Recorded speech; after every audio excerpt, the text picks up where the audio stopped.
Boadu and then so Acheampong and some ahudra echegu ewe my Ghana na sabre matnasia midini nyina no eba beso mo se showdown jumedi and then dey kan measure so be subscribe to your channels na dey ama me watch video we ama unu ebi no so watch dey ama obi fifo na afie comment section na so no adwenche bia da wo bia no so do adwenche afa honom ede ama me mbre ko na nim no and some ahudra aba won krata na muni ade nyina ATP be abatna se na wato ne bo apensen ni nyina mudi amaye saso and communicators for today so ebeba betina se ne ja ya hwehwe nkomo e de afan sama hodura echegu ewo ye my Ghana na nsem nso de ebusu na fiada ma chichiri bia nkasa a mede ni nyina no eba aba besomo eja ye mampeni dada na naro danko ekufu ado wodi nkomo se ya ne 2028 general election ne de MPP force wo mu ye mistake na se fa wo mu kon ho edia ye wo mu ankasa esan se ye mampeni excellency John Dramani Mahama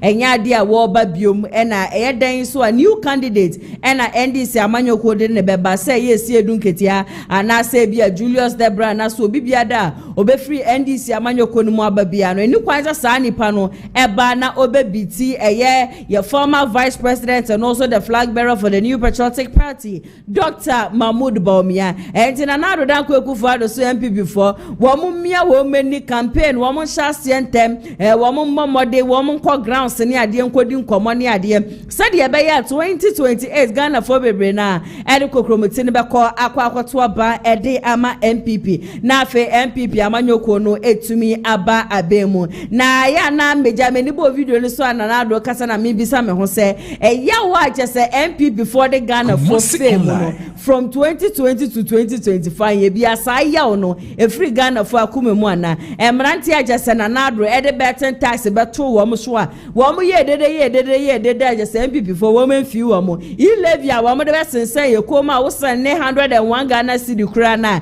ya taw no sa ya wo no na mi bisa me ho se e free Ghana for akumem na Dr. Mahmoud Bawumia so wo ye candidate a Ghana for ni beje ne ho ana ya na de bia manfo eta compare ye former president Kufuor oba twice ansa na wo be wini ba de ba kwa ya ne ye ma ye refi ni se ye former president Kufuor ebra wo be di campaign no obi anka nche Ghana for so ye economic measure o obi anka sa asem no amfa nkyere ye wo mo ya no makoba na ado danko ekufu adodi sana na ado sokura akomiensa na Ghana ha ne de ye believe in consistency ade ba ko ne se na ado danko ekufu ado ba be ye flag bearer for the MPP anaso ba be ye mampeni wo man mu ade ba ko ne se na ado danko ekufu ado no nye vice president na ado danko ekufu ado na asadata mo obi anka nkyere obi asa na ado economic measure but when it comes to Dr. Mahmoud Bawumia ya de to Ghana fo nyina ye nim so wono de ba na Ghana economy wa bi wom ye papa wa kwadri wom ankasa obetimi aba no ma my Ghana yesika 7 ade nyina no etumi agina na so by the end of the day no Dr. Mahmoud Bawumia be ye vice president obesa be head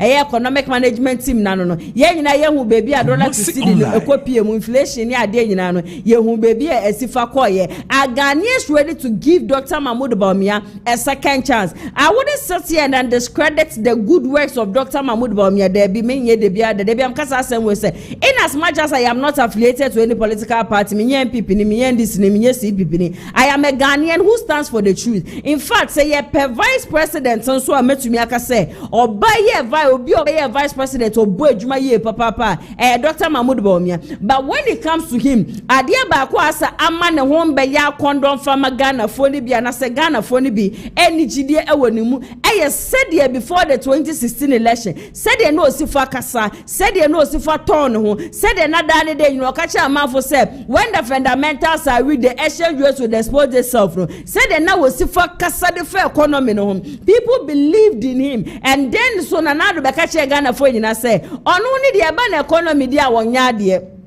But when it comes to Dr. Mahmoud Bawumia what being economy ni mu enti what the neighbor and a man Afoko to aba edema no sanka that time na do dan kwekufu ado nka bibia amfa nchirobia and obey the normal thing the vice president na do dan kwekufu ado tukwan a wono na wo take over one man lectures be about the economy. I am not sure say people would have a problem with him and because of how hard working Dr. Mahmoud Bawumia was and on na ama ye vice president na Jenopoko Ajima a lot of people don't even remember her a lot of people don't even seem to remember say ya mami bi o ye vice president because then when Dr. Mahmoud Bawumia was the vice president, who said they now work as I'm talking about from 2017 to 2020. Said they know si fa ekasani ade no. Amafu be who say yes, we have a vice president in this country. But when it comes to Nana Jenopoko Ajimana, it is a different thing altogether. Yen sheda who know say program be just say on sheda nya active sir and from my compared to when Bawumia was the vice president. But Dr. Mahmoud Bawumia so on one kasende no masem ene busia amagana fo bebre na engine ndo ono ane sama woton ye no ena ama fo bebre na kra na ebitumi kan no maka so oye liar. The reason why people feel Dr. Mahmoud Bawumia is a liar and say Dr. Mahmoud Bawumia then no of making a lot of promises Magana for necessary promises. No, I'm sorry to say this. Who did the affection? Me say be agbegburoshi toilet cry. Former vice president Dr. Mahmoud Bawumia. Share bosu obesi cry wensi. Enumpodo oko cape kosko ye dede ye be si abo amamo ye be ye airport de amamo owie ya na nado da kwakufu ado fa ho boko no kwan wo se me na nado me show boy me ado prema debi me nka de bi ada se me ba be si airport ara se me ba be si habo e de ababo ho nti Bawumia nenum nsama nkasa no ene di na ba bedu say but say MP before na ka wom so mo ye rebranding ebia 2028 general election ndu no na Dr. Mahmoud Bawumia wom aton ni ye e di amagana for na Ghana for wom di kokromoti ne beto aba no wom ato aba e di amana be mamu refi na do dan ko ekufu ado say NPP cannot lose 2028 election entasa ebusua wom atene fia che ye papa be say NDC ni ko wini a sa dipa na obekwa kwa wini 2028 election obe peso obe wini 2032 because Ghana handle yenim say aban bia ba 8 years but this time ne dey man be His Excellency John Dramani Mahama or what this temper a obetwa that term agenda ne dey atonshum enya dey a ebetumi ayejuma de be wadan juma ko bia da Roma and nda ne me shoulder juma de no esomo Danis garage ye ko weekend opeka to kwa kware opeka ti apapa ukwe ye wo ka break it down opebia to amepacho chuchumika ebe PM Danis garage na bra bencho wo de say Tacoma say lunch or say V8 and cars ahodu ekeka ho nyina mo amode car ni bi family cars ni ade nyina no wo pebia wo kopie mu wo TI Mass Kumasi TI Mass opposite hono ma ade achese wo mo hono ma car bia wo pato bia no wo betimi akwaje wo de 0550623377 and number wo betimi afre wo mo de so saso na police ba for so me kan cho say weekend dey emu be de ye papa was mama no mo amowe ko boja ye no kwa make sure so benya police bam ni bi na wo de ato bag mo be ma be kwa bobo ni ade nyina wo kwa fa bi she obotom fa kosa de be ya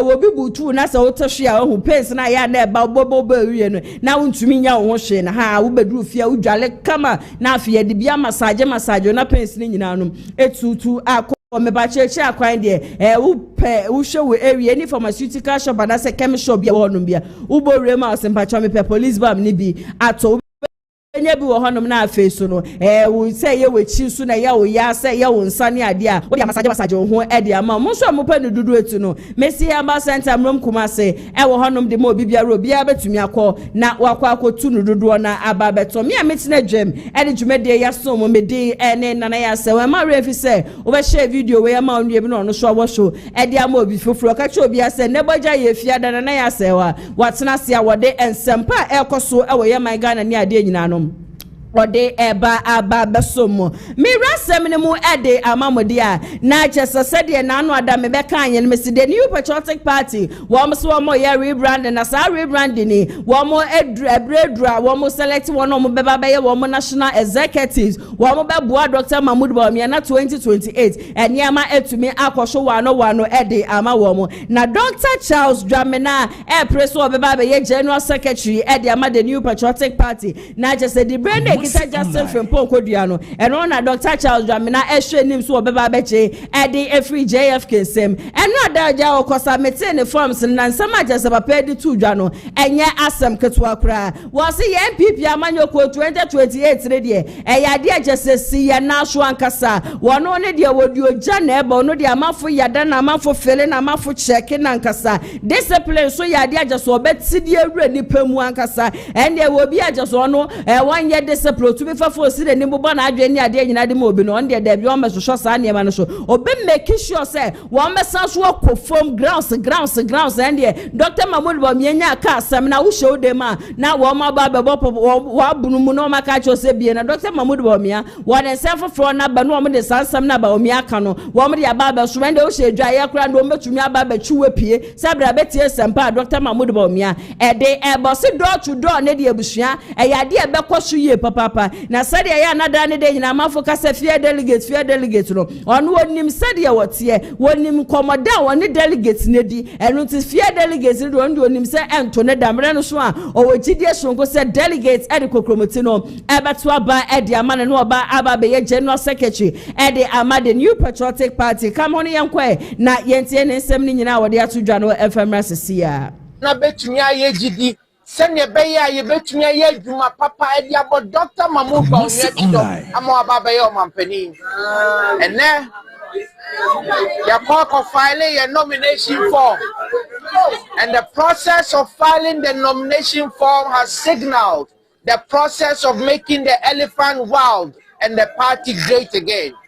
We want to make the elephant wild, and the wild elephant is victory for Dr. Mahmoud Bawumia. And when we say wild, we mean we will prioritize the welfare of all party members so that they will put their full force behind Dr. Mahmoud Bawumia come 2028. When we say wild, it means we will improve upon party communication with proactive model so that we will take the message of Dr. Mahmoud Bawumia and the party to the doorsteps of the Ghanaian populace. When we say wild, we mean we will leverage research and digital solutions to address the concerns in the party so as to bring back the youth, to bring back the persons with disabilities, to bring back the marginalized into the new party. When we say wow, we mean we will ensure disciplined leadership so that we will have a disciplined party, because a disciplined party is victory for Dr. Mahmoud Bawumia. And in all these, we shall ensure that there is proper security architecture within the party.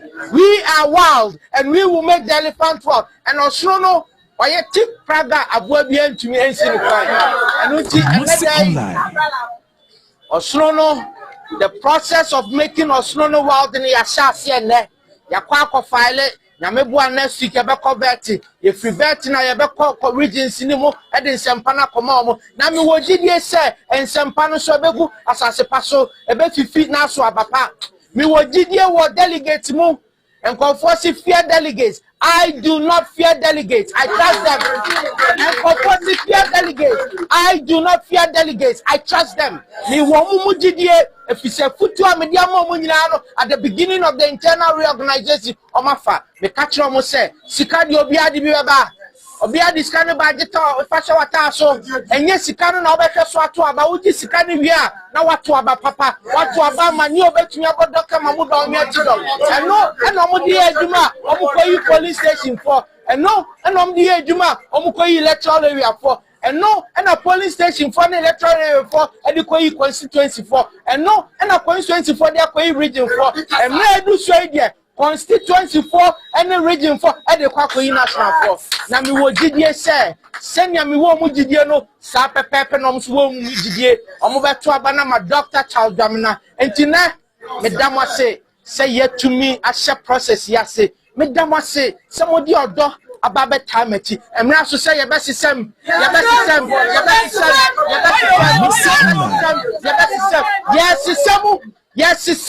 yes sisemu na ye mo osoro na ye wow osoro ne ti praga aboa bi enu obetumi asifa osoro ne ti praga onipa da se ne bi enu osoro ne ti praga se wo ye tinio se wo ye akoko osoro metu afa oso se wo ye tinio se wo ye akoko osoro metu afa oso yes victory for Dr. Bawumia. A wild elephant is victory for Bawumia. A wild elephant is victory for Dr. Mahmoud Bawumia, and that is what Dr. Charles Damina is pledging. We shall make the elephant wild and the MPP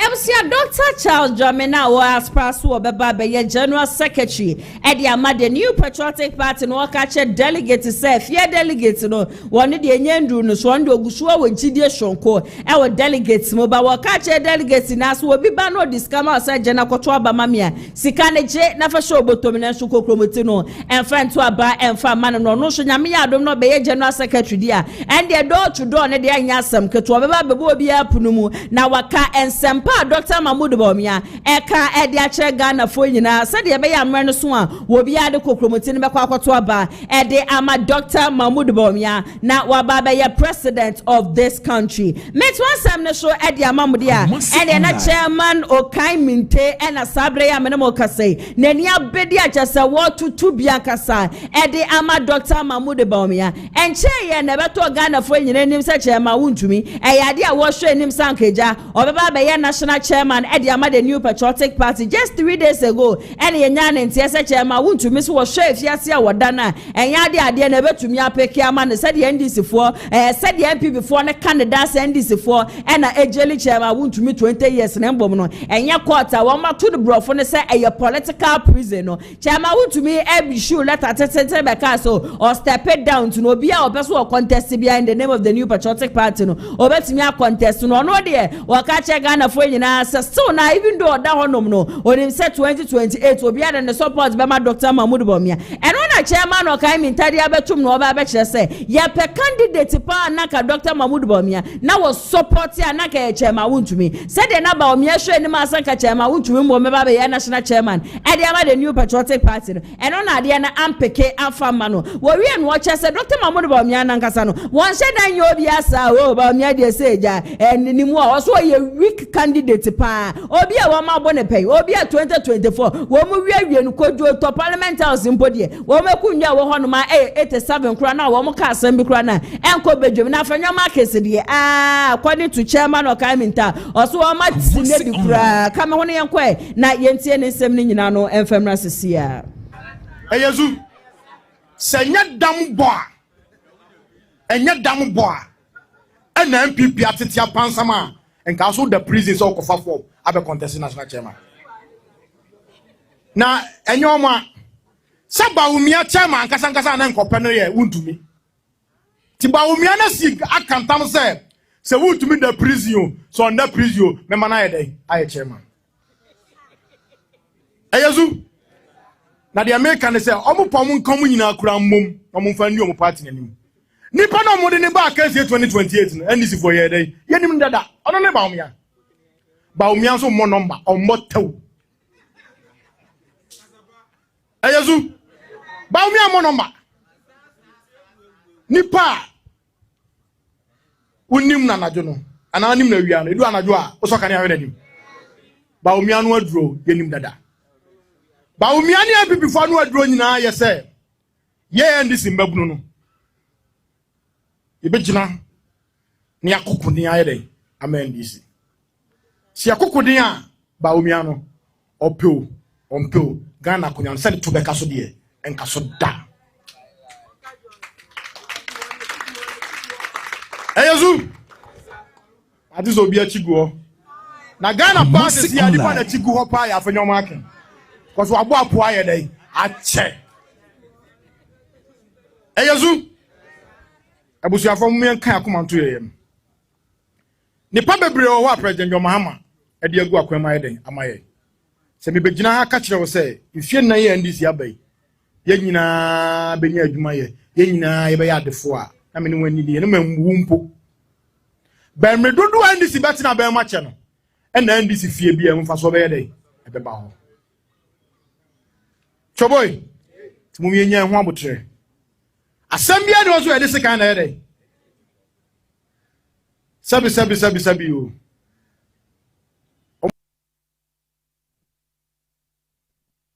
Ebusia foni pa ye kwoti ensem nyina ba ye chairman Okai Minta and watcher said Dr. Mahmoud Bomia de na chigu ho no won de o ma bone peya nkasa enti anya de a wo musuro no na 2028 kunwa kase no Baumia neto entina so de biara da NDC for ebesa so aba beje se kunwa no asaso atena so meto asam ne so de amamode anaja se Asanteman Koka chairman no de ne ho kweku apia ena sabre ya me ne mo kasai neni abedi aja se wone na marketplaces ande se ono ya ka de say campaign ne dia wa hye ne dia sentente mo ntwa ma 2028 ne krandu ansa no watie se monte aka chairman so mo nkoto aba enfa ma Dr. Mahmoud one and na marketplaces are work catch market women say NDC ba ye wiase mu aye de abrabo ni mu aye de kapre kra na bi ni kwabra ni botom obi kwotena ho no fiti anopa de kosi enwumra ye nto bibia e san say NDC amanyoko na wa be mo se yawde bia de wo bia komemu a ena me no so nti 2024 wan kwoto aba no sire market women ni nyina say wo bia yi sa yawde no emfafiri na komemu na afe wombo na 2028 Dr. Mahmoud Bawumia entumi embra be mu na NDC for badia Asante for mu nya bibia mfemfiri wo mo MPP mbom ene ba be ma wo mo eboa na wo kan ni semye na anam si ye chairman ode ne ho kweku apia ye ya ne support ye ya ne ka se nyame ya adom na ba ya na regional chairman de new patriotic party a wo be bibi papa de aboa MPP ba be bia wo kika kwa die asa ye ma me no mo to ade o market places as woni show wo mu bi sei yeti krom ha ena mo amu betu wona wo mo bola hu nyina se mo ba be ye ayi kayeti afresh 2 8 years ayede ma mo mutumi wieye bo sha wo drag ayi MPP for mo sha Asantema mutumi edi show dem aye bedu election dia matie sia fa bafom be ka check Asante for say NDC amanyoko no ba be ma wo nya bije na yesi ye ka no kra pa NDC ni MPP why na ba be ma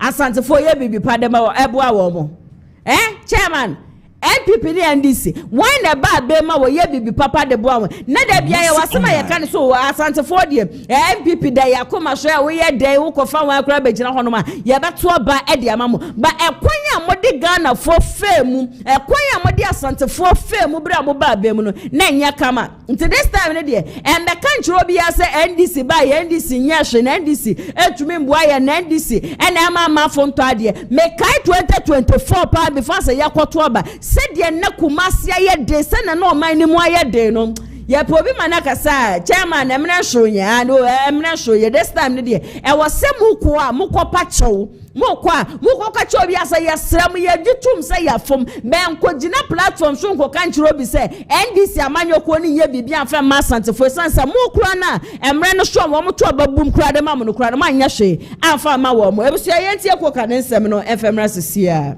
yakoi ye hwe won na ye omudi apa so yin nananom firi ho a omudi kan no eye ejedi forma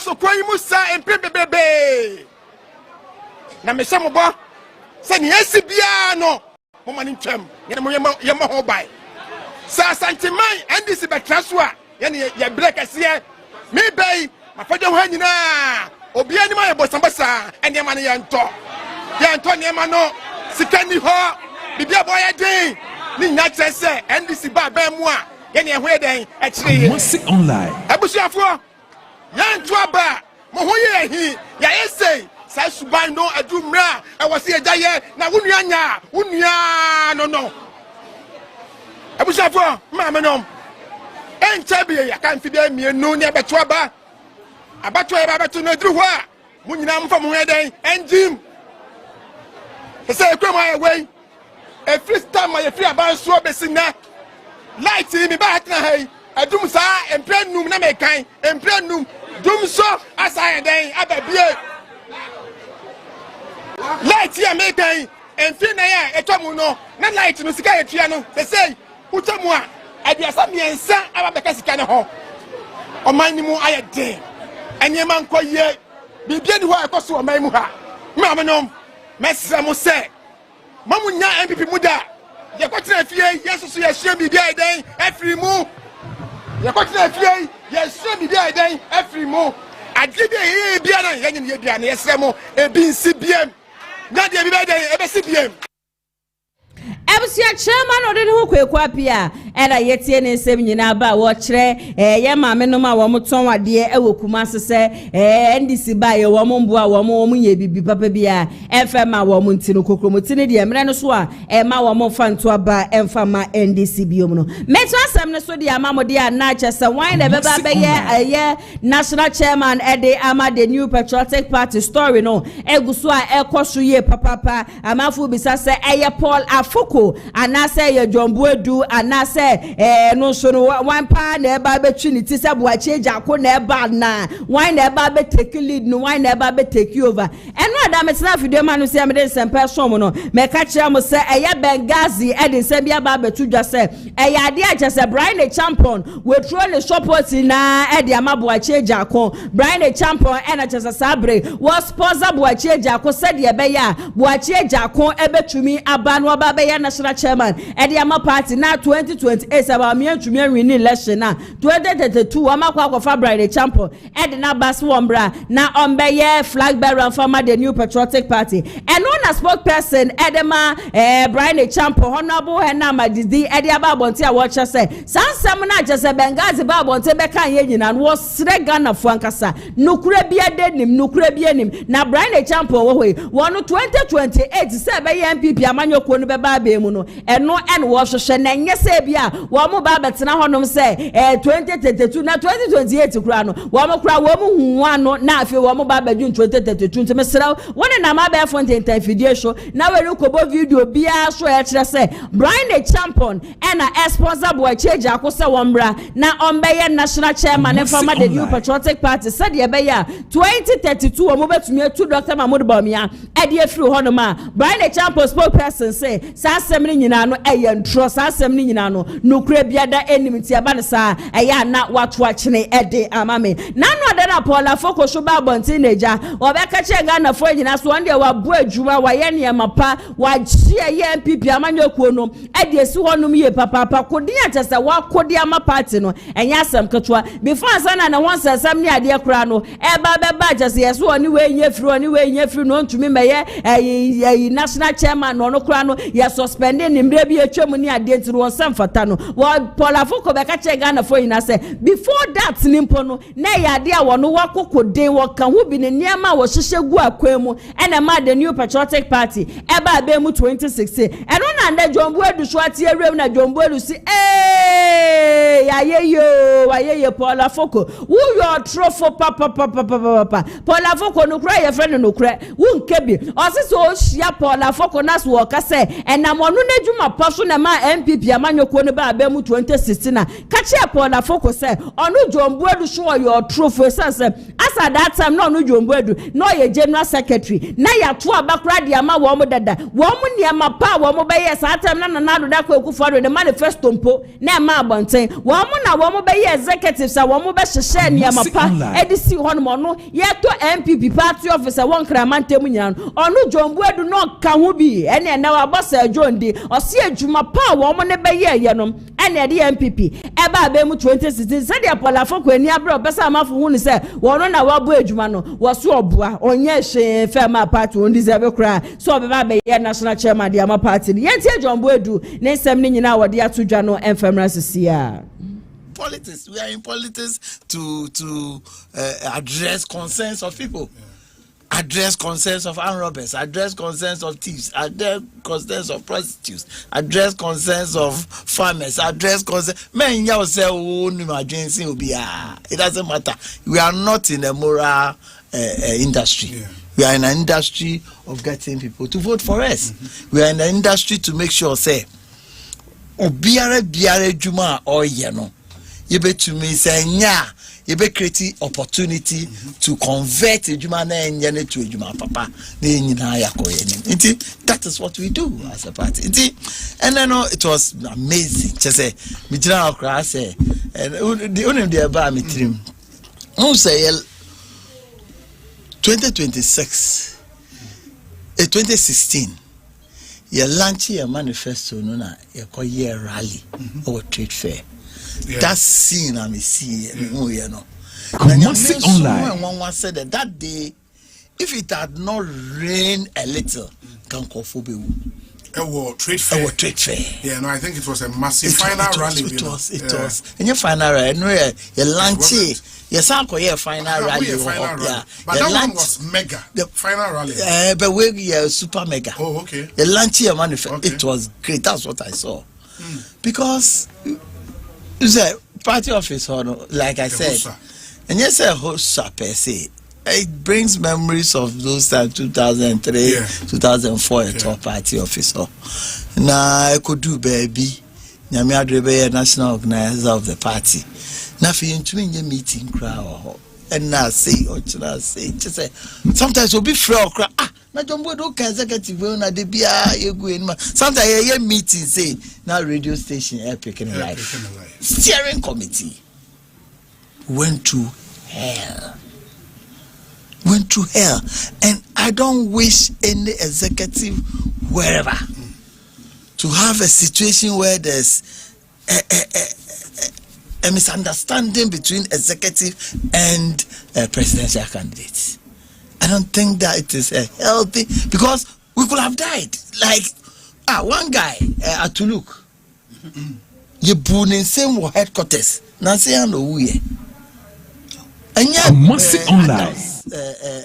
Mama Juano, the condition to which Benjamin Adam, Council of Elders near party paying for taking decision. You take you over my additional responsibility. We were able to calm the situation. Need you winning for the first time, just as your friend said, Dennis Kawahano. Put a winning, It didn't come by fluke. That 2016, and then one of the contestants say made a new plan for power by new winning. That was the question. That's a new plan for power or the Oja. Yeah, because I say we be taking over in that acting capacity. Now on my parliamentary primaries across the country, no my presidential primaries, now very seamless. Into almost prepare grounds for the victory. As an Ucha Anka Gua no is dying. Uchanke Gua no is dying. The last election year, the presidential election year, never fine for parliamentary election, never fine for vote in the primaries. You know, crowd by year, no, na year polling station, no, na year electoral area, no, na year constituency, no, na year region. Yen ya to about my national na Sir John Wire Edomunina. And we now a national organization. Music online. Yeah, young answer no move your name manifesto. Answer no move your no now logistics and vehicles in the also a demand constituency a being ho. Answer no move your not general orientation also a Yema constituency region and polling station. Obianye. Answer no move your no not the coalition planner. Sa plan Oja ho. Send a new plan. When he Oja, not document no ever. When he man didn't draw. It is never right. But the fact say they are done the parliamentary primaries and the presidential primaries. You as an executive, I'm the national officer, national organizer of the party. Sure. Now Ucha Anka Gua no is dying. And the fact that Yabeye parliamentary primaries, presidential primaries, and just what we need elections. I'm giving you a typical example of the same new patriotic party.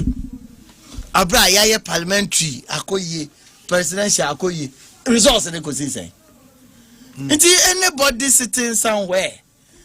And Minister Keke. FCA John Boadu and a yeti ni sem nyina ba watchers and some Paula Afoko beka say one na dwuma pa and the party ba be mu 2016 watchers asem ni nyina no eyentro no kura bia da enim eja lawyer Bernard Baidu so edena no ato sansem we ya ekoso ni ade as to say wine na beba be ye national chairman ediama the new patriotic party was so no mbom there was so ye NDC ni de na so nipa nko betumi aboa ye papa nipa nko fata so obeba be ye chairman party and kaya Paul Afoko na so the new patriotic party no kura wo mo pe no kura ye friend no kura wo mo pe na nekura no party na yare agese mu achankasa ene na anu ada wo so mo ko select ba o mi wo mo die mlika na ko yi say ya ko select ba o mi asa de be ya obeto ne niam ye so se fiti bre ko select ba o mi wa ewa mpo ye ntese Dr. Mahmood ba o mi akura wo bo ewa abonte wo se sa ne ma na wo mo ye nyina no na wo mo pe kwan bia wo mo be fa so a wo mo select ba o mi awia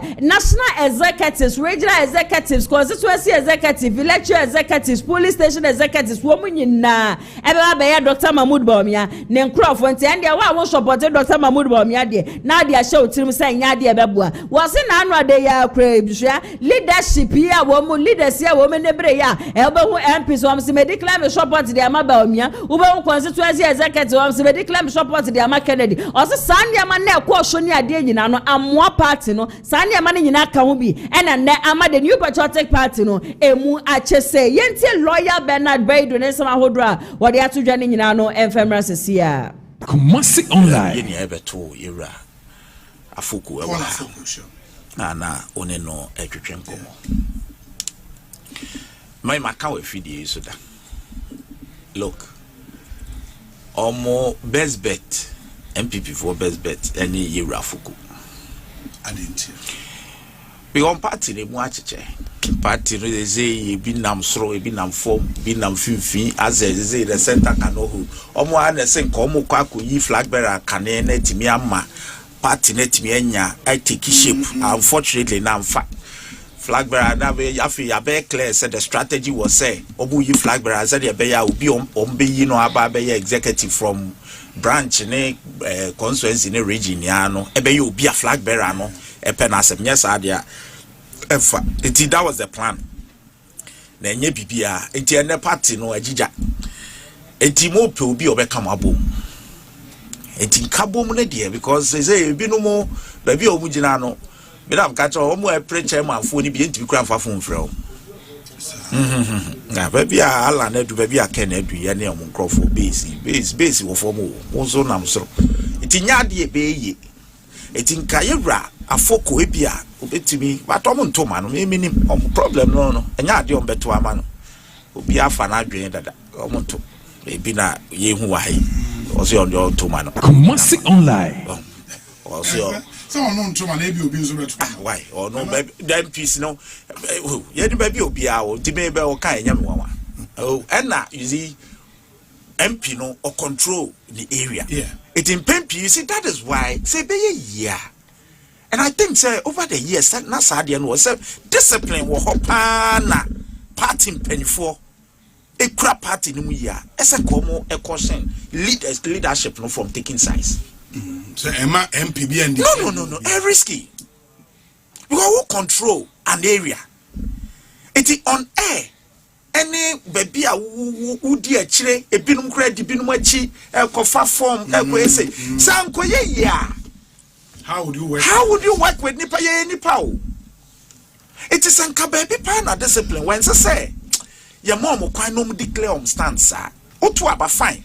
Wo de du akona akoto ba say me ni we afa. Na ho na nkoye yi a ne oba no. Otina bibi ni sesi a obedan na.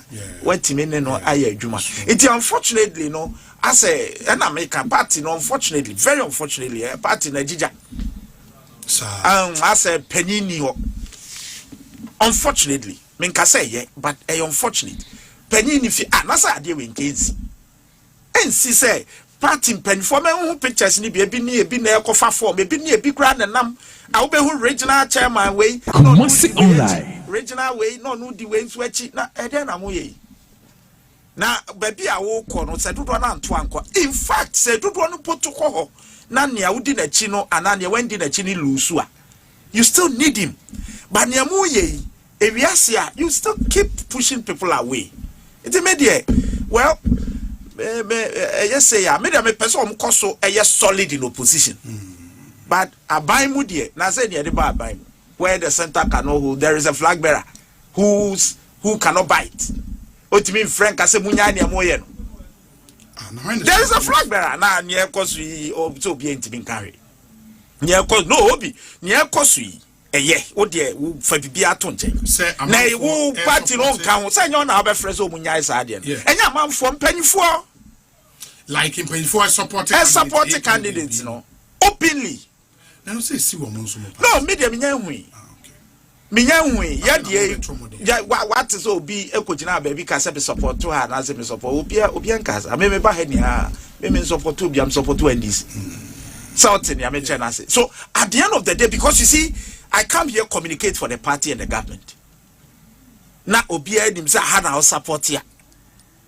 Seven say oda nkoye ya obeba sa be kan, because you see all near what can say yewra your friend is saying Boakye Agyarko and also online. It means others no in fact that's essentially it. Because who Jenny did so on the 2 million and others need your pay to me. Yes saying now what are you trying to put across? It's a million coming yeah, I see pain. Yeah, your party make over the years. Yeah, no, said no. And I just say me GDC and penny for her. Say a back primary so say Supreme Court back there you minim the ABC. But if there is any competition in our party, a party form penny for no and form 90 form. Sense so be a taking side, especially in penny for DCs, MPs, ministers, and yeah, they are more be and taking sides. In fact, they should be part of the guidelines. Because who control, they say, near working, then our constituency chairman got to Fababy. Kawu, I want them. O constituency to organize. I say, also be a Juma or catchment area now, Nipana, Sebe, open on every. And undermining unity now, open. Go your penny. Timedia Macabe. Lawyer Bernard Boadu and Ayetien Semina ba Walker said the surest bet pa at the new patriotic party Paul Afoko one on Acheampong by national chairman the party now obet me installing a discipline when nipa ni mu obetumi aboa na ka party no etumi asanso aba bemunenso na party na jejawe na my endorse was here bia during the flag bearership race ni ebisi ya nde ama party ni mu acha still na egusu a ekoso no ne de e won so ye NDC ni na so ade anka wo hwehwa pa ne se ankeja e was opposition party ni tumi ye strong said de be ya wo mu ebe keep the government on his toes there so and the party na done something which is the flag bearer no kra na omudi America kra kwa selected Dr. Mahmoud Bawumia kra no wadani oba wakana no atumo ntumi nke bibia neemakoyi o ne emekoboni o ntumi ba bonte kra emekase bia ne nyina no lawyer wakani nyina e de achaye meto asem ne so e de amamode a Solomon Kusi ene wo pe government a just wo ma ye confuse ye papa dia point all fingers entre NDC amanyoko was NDC for they are confused party ebra na wo mu opposition no wo mu ka che Ghana for say 24-hour economy 133 shifts and the mu chechire mu de busua se wani asa ka che ensem de wo mu hwie bi gu mate ankasa men kai obi ade akura na enye sie dunketia esi edunketia ga che Ghana for say sa 24-hour economy a wo mu de beba no ya ade so obi a wo ye well deni edura no pa be kwa ye adwuma edura wie na abra betumi akono bi foforo abeye edura nwumre na obi foforo so aba no aba be replace ni ade during that time na asema na meta aka che Ghana fo nyina se omanya yetima ye security system impono question mark se pa e wo no omanya yetima just a light once and some shokra no e problem edema ye obi be dan na wa run 24-hour economy but as at that time na ndisi amanyoko no o ma hiti na wo ma charge ye ka bibia wo mo de 24-hour economy o 24-hour economy obi chechire mu fa no na ebi so chechire mu de fe chire ye ka chire Ghana for say it is okay if you want to vote for the NDC. Obia no me prende obi be say democracy kebi na menke bi obia wa kwanya no say odi ne kokromoti beto obadia ma particular political party a wo pe but 24-hour economy na wusu wu kogina so e dia to obadia ma NDC amanyoko di asesa wadu ye san say enya dia wo mo ba be bibi pa e dia boa Ghana for ye kan ya Ghana for ntie na busia eno ne ye nene Solomon Kusi ne sama wo kan nyina no say sa 133 just wo mo de ba yo meka che Ghana fo ne ade nyina no a enne wo mo de adane market si a eno so akwafa ho nsensem bebre na ba bebi a market wo honom dadampo ne yetumi juru honom se yese besi market foforo e wo honom no wo baba na adwen ede ama NDC amanyoko no sa so na wo che se ye wo bebi wo honom a 24-hour economy na era no wo honom dadam even before sa na NDC amanyoko no e beba be mu ni sa 24-hour economy na kasa as NDC for wɔn nhyɛ da ɛnti ase wɔn de bɛdaadaa Ghanafoɔ ɛna wɔn de bɛgye vote yɛntie Solomon Kusi ne nsɛm ne mfɛmra sisi ya. About this 24-hour economy market and 24-hour economy, as you rightly said, why establish an office a 24-hour economy officer? Kumasi online. Nasa who could see 24-hour economy marketer.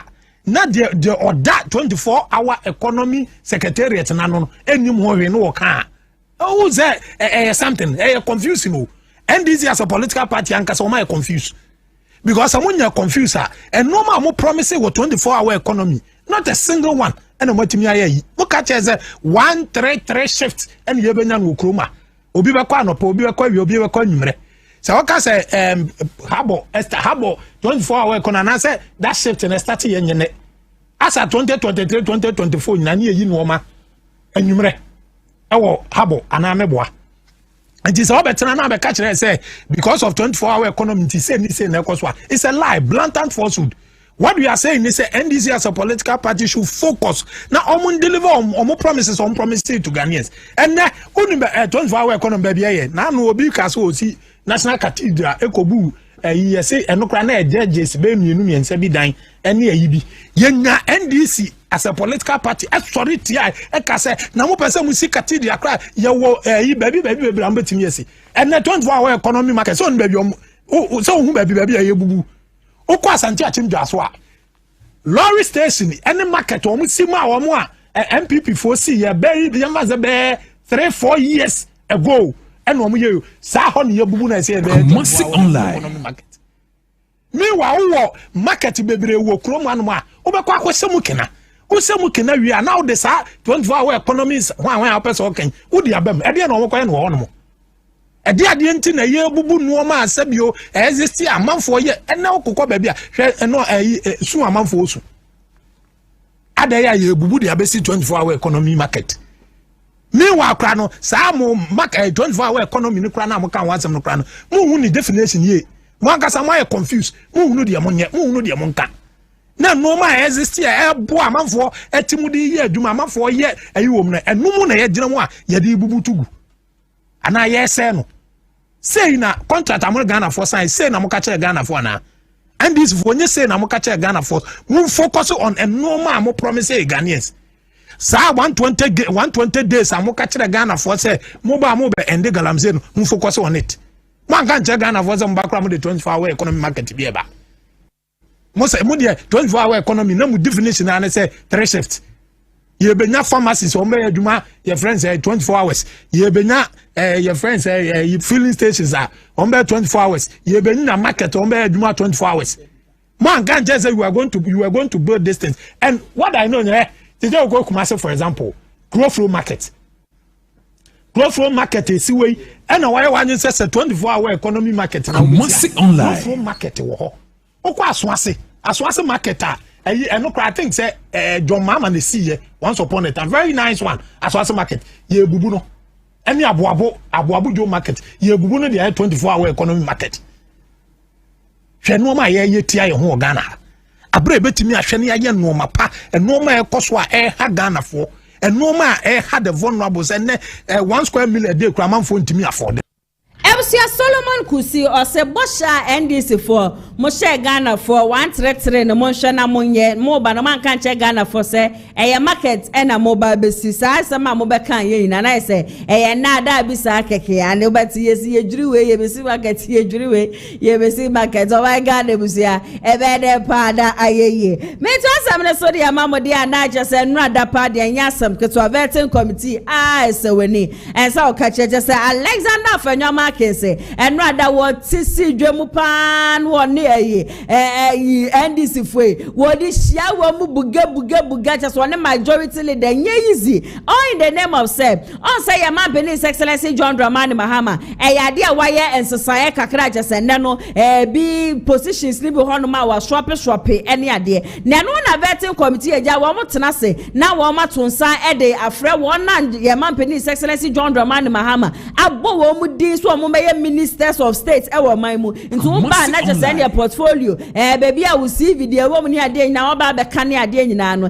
na judge fo bi a Supreme Court judges ne bi wo hono ma ya ade a chese ya mampani abo wo mu din se wo se wo mo be pie mu wo vetting committee ya vet wo mo na afi officially wo me Supreme Court judges eno na wo mo be pie mu wo vetting committee ye ni ma fanya ma ke se na dey NDC for na ya na mo de Ghana for adwindi agrosa ya kwakotena se akoye meeting meeting na ye koye ye no mujitu musanya me ya doma October 3rd October bosome ena afei mo be ye mbama ya ba be hia na ya ba be ye vet ni ade nyina afia ba ne sen ene ye ba be ye vet na makwa sisa Supreme Court judges ede ya ba be pie mo Supreme Court judge for a wo mo be pie mo vet na se ene dem pa no mo ba be je ne bisua afenyo ma case minority leader and rather wo ji ne hu bia nkasa yankwa na yentie ne nsem ne nyina no enfemra sisia Majority leader, stay out of this matter. Stay out of this matter. Which ruling? Open to 268. This is not within his right to rule anything here. Please. What is he going to rule? Open to 268. I moved. 2683. Yes. 2683. A motion was moved, registering our preliminary objection. A motion was moved. We had a meeting with the clerk and him in his office. You were there. We all agreed that the nominee for the Supreme Court should be done in October. Clark, he was there. We all agreed that let's do the nominees. So what changed? What changed? Why are you always frustrating everybody? Why are you taking the majority too far? And when we talk, we become victims. Why? Please. Why? Please. He can't rule. Please, sir. We have to argue. It's a motion that we raised and stated our grounds. Listen to others. The preliminary objection was grounded on our motion. Don't do it. You listen. He did. You listen. You were my mate. You listen. You were my mate. I was called before you. I was called before you. Chairman. You were my steady mate. Chairman. And you know my law is unsoiled. So stop what you are doing. It's very clear. Have you seen the order? You know my law is unsoiled. You know, Ache. You know. Don't let politics, make you behave this way. I've raised. He cannot rule. He can't rule. Rule on what? It's a motion. He should tell me where he can rule. We have to take a decision and vote. That person, please. It's not fair. We have a right of reply. Let us reply. He shouldn't rush. Why are we doing this to ourselves? Why are we doing this to ourselves? It's not fair. Your own position in 2024, Agyarko, you were there. You said 14 days. Why 3 days? Honorable Why? Minority Leader. And when we react, you start shouting and threatening us. Honorable. And you start to threaten us. What's going on in this country? Kumasi Online. What is going on in this country? Under a reset. What's going on in this country? In today Ghana, you can't talk. You can't talk. They will threaten you, frustrate you. That's what you are doing. That is what you are doing. Maintain your own principle. Maintain your own principle. You act out of political convenience. Where is your principle? Agyarko is here. He said 14 days on the 30th of July, 2024. What has changed? Honorable Agyarko.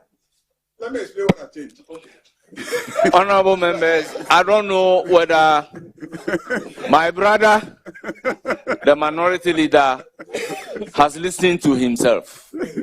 You never said you are moving a motion, but you said you are raising a preliminary objection. And all ears have heard you. So when you raise a preliminary objection, your preliminary objection must be ruled upon.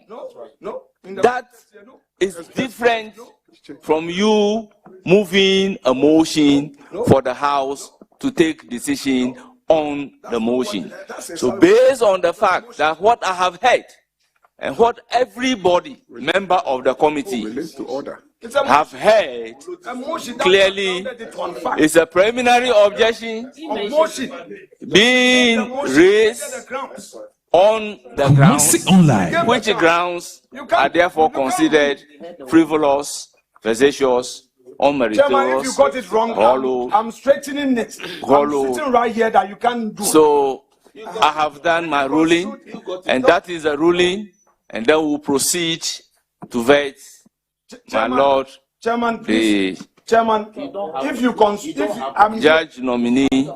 Chairman, if you construed that to mean if you construe that to me an objection, which you are going to rule, I am sitting right before you. If you cannot say that the horses are bolted, there's an empty stable. Stop it. This is democracy. Don't do what you are doing. I just got up for a second. They were calling me. You deliberately discharged Senator. I kept quiet. I knew the traps you were setting. I knew what you were trying to do. Let's not do this ourselves. We are not helping democracy.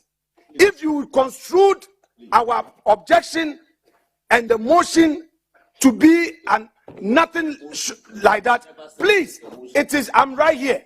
You can rule. Let us debate it. Let's vote. So let's debate it. Yes. So allow me to debate it. Sure, I'm happy that you will debate. Let's debate. He can't say he's ruling. Yes. You don't have the power to rule. Let's take it, and then you use your majority to vote against us. We'll be satisfied. So don't do what you're doing. Yeah.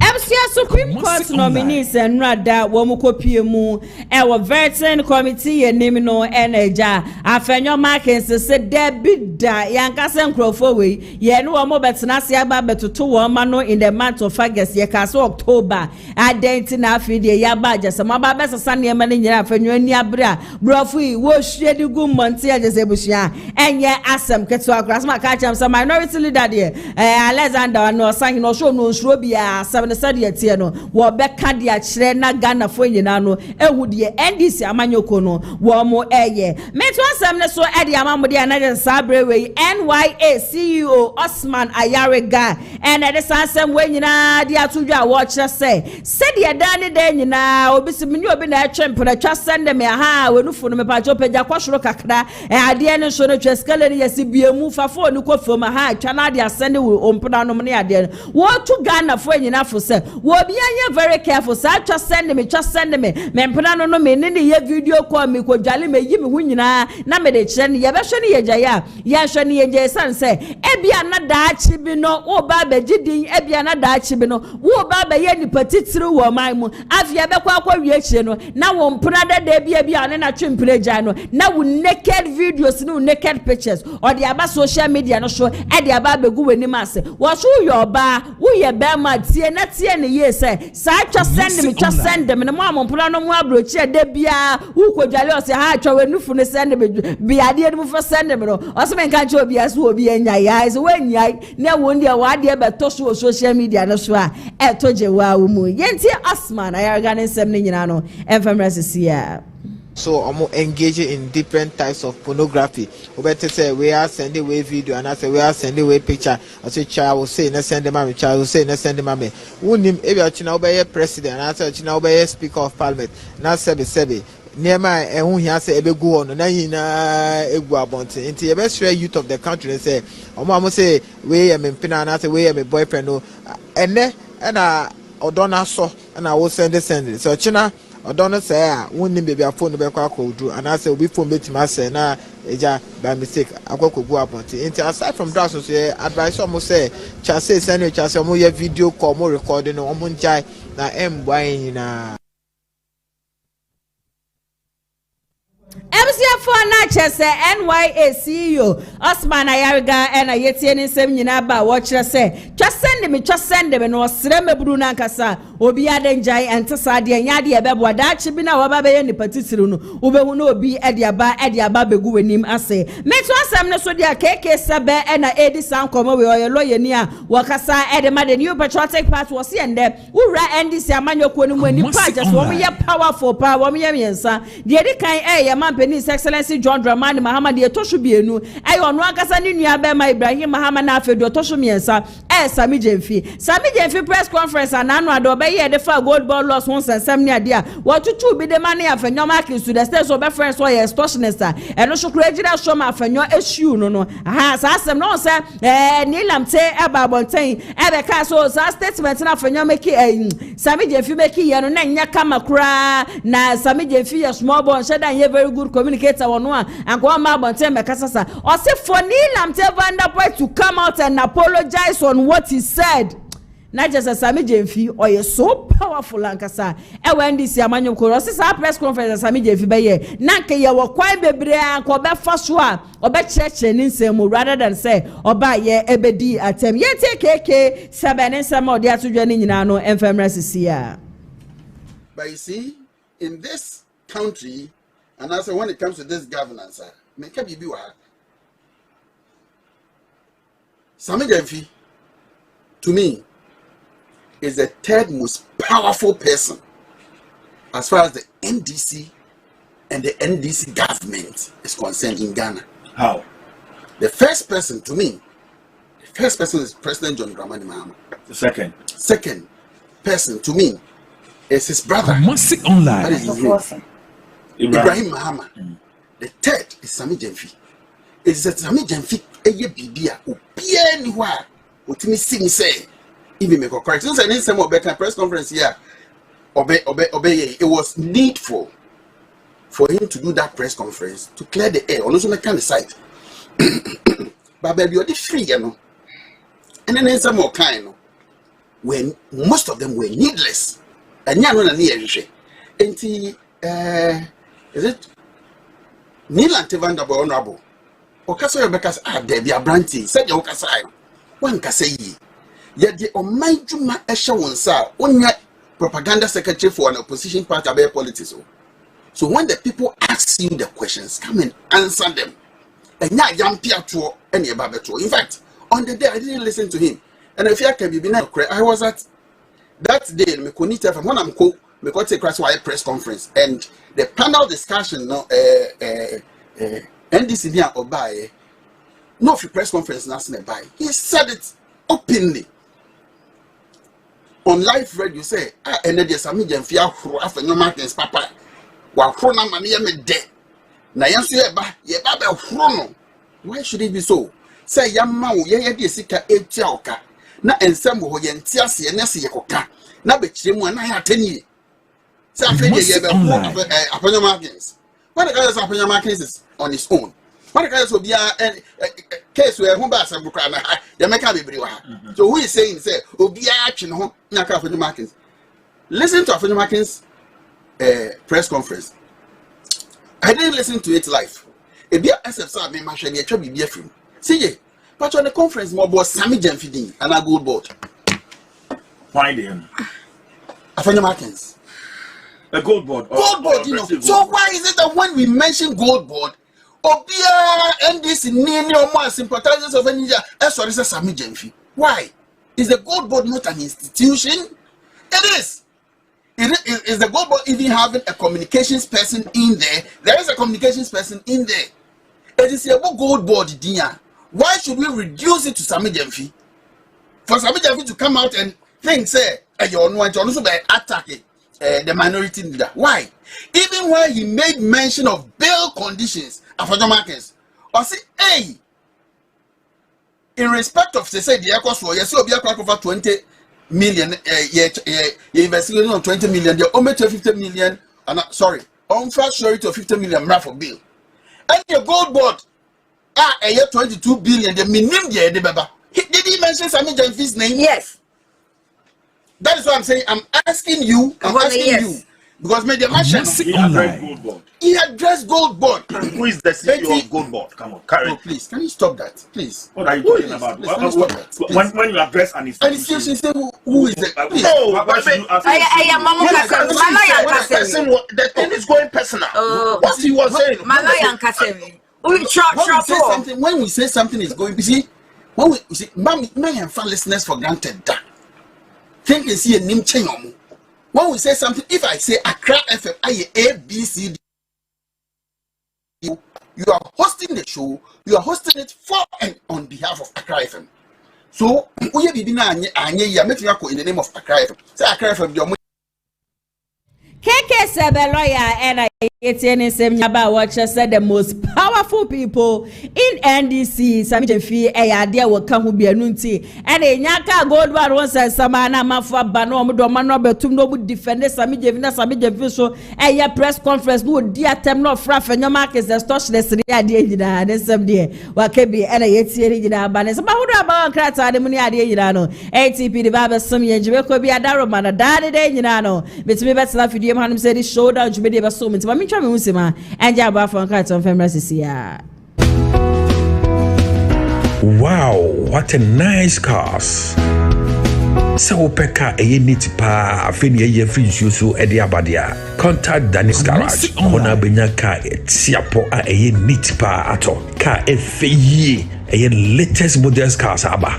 So pe eye Honda CR-V and I said Toyota Tacoma, Toyota Land Cruiser, Air Sparks, and getting ya, a Uba Ube, Nijina Ubenyabu Award, Danis Garage. She say need to be quiet diaba, a Honda CR-V, a hybrid engine capacity no 1.5 entry fuel, Uberhood Danis Garage, a TI Ahmadiyya opposite 1 Frewa Homa True for 0550 623377. Eho Anna Danis Garage, ewo.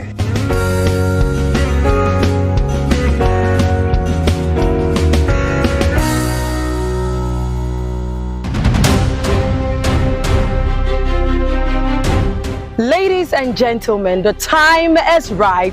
It's time for the Ghana Arts and Entertainment Awards 2026. You know what? It's time to honor the people that matters in this industry. This time is going to be glitz and glamour. All I need you to do is come meet us at the Estes Event Center inside East Legon Underbridge, right around the traffic light. It's going to happen on the 12th of September 2026. It's going to start at 6 p.m. for the red carpet and 8 p.m. for the main night. I cannot wait to see you there. It's time to honor the people that matters in this industry. And Ghana Arts and Entertainment Awards is here for that. Remember, it's going to be a night of amazing talent. I am going to be your host for the night, and I just cannot wait to see you there. Headline sponsor, Time Herbal Mixture. Supporting sponsors, EDEC SM Beaters, Give Us Herbal Mixture, Greenfield Scientific Herbal Clinic, VK Tree Agrochemical. Media partners. Okay, so welcome back from that quick commercial break. Open Lantra Tacoma Nidia Kika Huina to Danis Garage. Honum Edema Sasana Wapas Tutu no me pacho. Copiemu any pharmaceutical shop and as a chemist shop, you know. Now, quite police bar may be and for massage on a pencil in an inco and weekend ba Yamia Dumande, one number call a first a budget ATP Mr. Mokwa. Now, Marqua Quaji police bar may be Ashamo bag Munamo the common. So I'm open to do it to know. Missy Aba Santa Mom Kumase, ever one of the mama with me a call, Aquaco to do na ever honum 0244582993. Wait to me after woman ATP, I'm a more quaba. Nana Yasewa, Biabako. Yes, Wadumona, so Obadia Daruman, Sembena Bawon Kata. Okay, and now Koya Bojaye Friday, then say, Mammy Fadeli Guide, and for my for Niashafuna Quaba, and from Renee Showdown, you made yes, Nana, will be PM or Kata, attention, and I Yasewa cry, Eddie Kane, Akin Kaina, and as Wabon Tofa, Eddie Amaye, Ewoko PM and Rada Committee one myself, and your marking you and for another minority in the Buafu. A judges say, Man Penny JD, Abo Moody's and Komuko PM Supreme Court, no Mkoye Jumano.